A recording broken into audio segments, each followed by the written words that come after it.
Allez, j'espère que vous allez superbement bien. Bon, ça va. Aujourd'hui, on se retrouve pour une nouvelle vidéo. Aujourd'hui, on va voir les outils nécessaires pour pouvoir développer un jeu. Ok? On va voir qu'est-ce qu'il faut toucher, par où il faut commencer et quels sont les éléments auxquels on aura à avoir au moins une connaissance. Ok? Pas maîtriser forcément, mais avoir une connaissance. Je vais lancer un jeu tout à l'heure dans lequel on va analyser ensemble, on va jouer, ok, on va voir qu'est-ce qu'on a dû utiliser pour pouvoir développer ce jeu et ainsi de suite.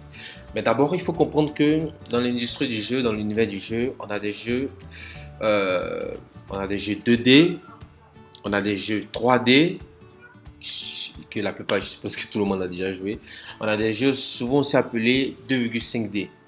Ok, on va voir qu'on parle de 2D, qu'on parle de 3D dans nos prochaines vidéos, de quoi il s'agit. Alors il faut savoir aussi qu'on a des genres de jeux. Ok, quand je parle de genre de jeu, par exemple, quand tu joues à FIFA ou quand tu joues par exemple à Mario ou quand tu joues par exemple à un jeu de rallye, c'est plusieurs genres de jeux. Ok, donc là je vais lancer mon Unity rapidement. Allez. Et à travers ça, on va voir, on va se lancer, on va commencer. Donc, on se reprend tout à l'heure.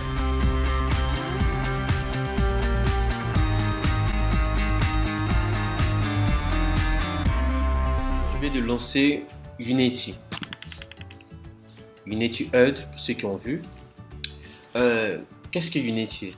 Unity, c'est quoi? Sûrement que vous avez déjà joué à des jeux où vous avez vu s'afficher Unity. Ok? Je ne sais pas si vous avez remarqué, mais Unity est un moteur de jeu. Et il y en a plusieurs. Il y a d'autres moteurs comme Unreal, il y a d'autres moteurs, il y en a plein. Souvent même des entreprises développent eux-mêmes leur propre moteur de jeu. Ok? Donc, pour développer un jeu, on va passer par un moteur de jeu. Et quand je parle de moteur de jeu, un moteur de jeu c'est quoi? De manière concrète, sans se casser la tête. Comprenez qu'un moteur de jeu, c'est un logiciel qui va permettre d'aider les développeurs ou les créateurs de jeux. Tout court. C'est un logiciel que je vais utiliser qui va me permettre, qui va me faciliter la tâche de pouvoir créer mon jeu. Ok? Et pour développer ce jeu, je vais utiliser plusieurs autres composants, plusieurs autres éléments. Donc là, je vais partager d'abord le jeu sur lequel dont je parle et puis on va voir ça. Ok.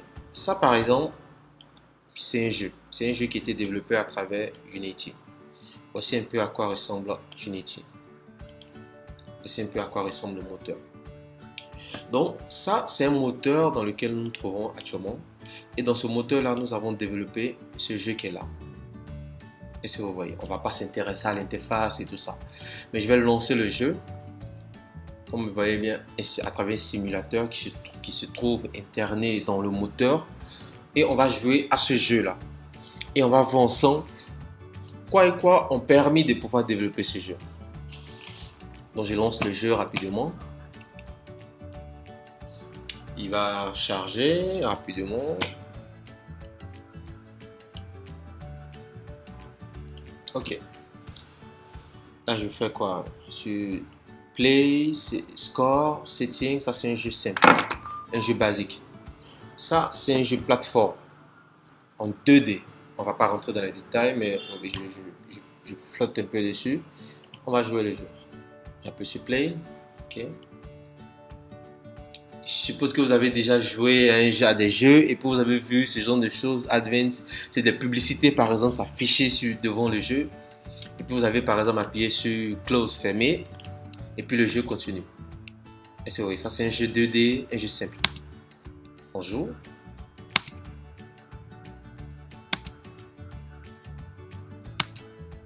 J'ai mes points de vie.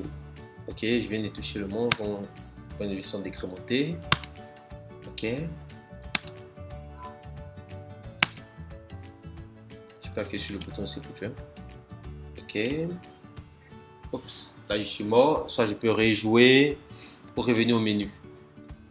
Si vous avez remarqué, il n'y a pas de son. Mais je vais reprendre dans le mode setting et je vais dire bon, je veux que le son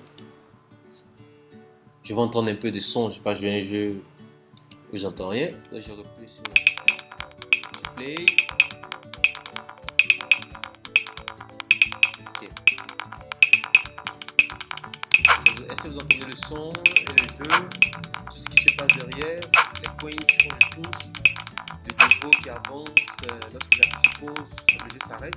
Lorsque je tourne play, ça continue. Ok. Je joue un peu encore pour... Aujourd'hui, je vais m'arranger pour pas que la vidéo soit trop longue, parce que j'ai vu que dans les autres vidéos, apparemment, ça allait jusqu'à 14 minutes. Ok. Là, le jeu, game over, le jeu s'est arrêté. 150 frames, ainsi de suite. Je reviens au milieu. Comme je vous l'ai dit, je ne voulais pas que la vidéo soit trop longue, parce que les autres vidéos, c'était vraiment, ça allait jusqu'à 14-15 minutes, c'était trop long. Donc là, on va entamer une deuxième partie dans laquelle maintenant on va rentrer en détail, c'est-à-dire on va voir quels sont les éléments de manière concrète qui ont permis de pouvoir créer ce jeu. Ok? Donc là, on va entamer la deuxième partie. Donc, on se prend pour la seconde partie.